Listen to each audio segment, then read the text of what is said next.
Hey everyone, my name is Americ and welcome to a brand new review for The Mentalist Season 6, Episode 15, titled White as the Driven Snow. Now I have so many things to say, but you guys know the drill. Before I talk about what worked, what didn't work in this episode, let's talk about the story. So Grace is kidnapped, but we don't know by who. We think it's Highbuck. Turns out it was Highbuck's sister who was working in cahoots with Highbuck. But thanks to Jane and Rigsby getting together, putting a plan together, they managed to go and save Van Pelt. Happy ending for all. That's the story. Let's talk about what worked. Holy crap, so many things worked in this episode. First, let's just talk about the opening scene. I have to say, I don't think I mentioned this in my previous reviews, but I've been really liking the opening scenes for a lot of these episodes, and this one was no different. I mean, the tension was right.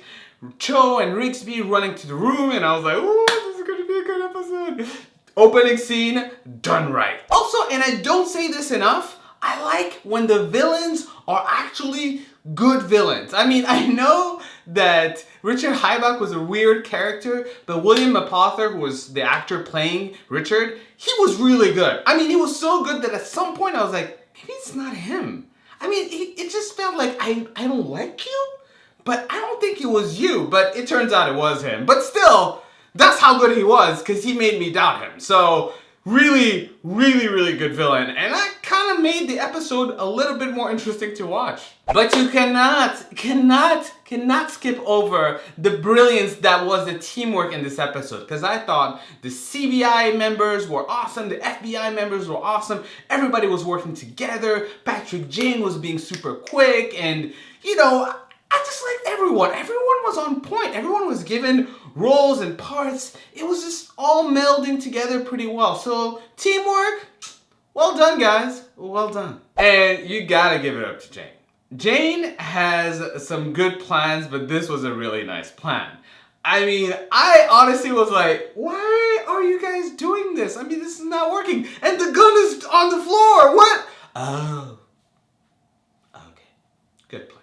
It wasn't a perfect plan, because, you know, almost lost that. But it was a good plan. It was a simple plan, as someone might say that. Wink, wink. Jane said that. But really, this episode was about Grace and Rigsby. I mean, those two characters were really put through the ringer in this episode. From Grace having to pull some MacGyver stuff to just get out and just be kidnapped and be in like a misery type situation, and Rigsby having to deal with his wife gone, thinking that she's dead, and talking to his son. It was like just in the end, I really felt this episode was about giving them a send-off. I don't know if this is it. I don't know if this is the end of seeing those two characters in this show, but it feels like it was, right? I mean, right? And finally, my favorite part in this whole episode was the closing scene.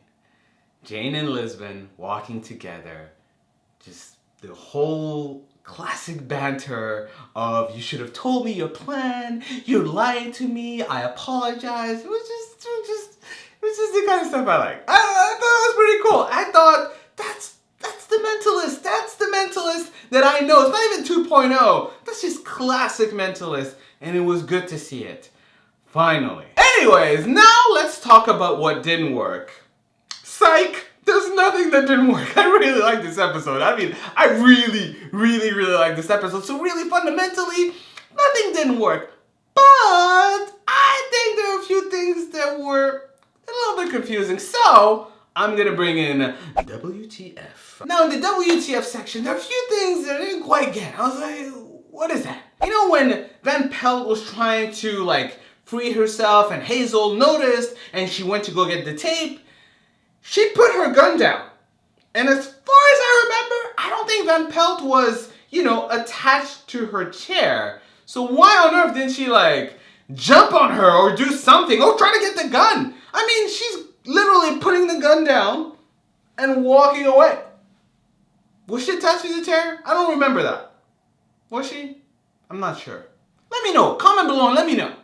And also, when Jane was about to lose his finger, he was like, really, how can I put this delicately? He was being a little a bit of a bitch. Look, I'm not saying someone wants to cut my finger, I'm gonna be like, yeah man, I don't care bro, I don't care. No, I'm not saying that. But then again, I'm not Patrick Jane. I'm not someone who's actually killed 2 people and gotten away with it. I'm just saying, that was kind of weird. I didn't feel that, no, it's just me? I don't know. What are my thoughts of this episode? I really liked it. I mean, I really liked it. I thought it was smart. I thought it was intense. I thought it has the right twists and turns. All the ingredients for a fantastic Mentalist episode. But that is what I thought of this episode. What did you?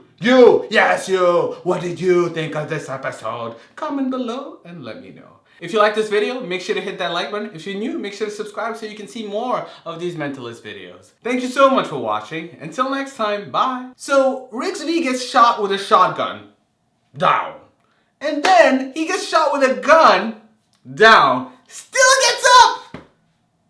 So my question, is Rigsby a human being? Is Rigsby some sort of Terminator of some sort? I don't know. Really unbelievably strong. Emphasis on unbelievably.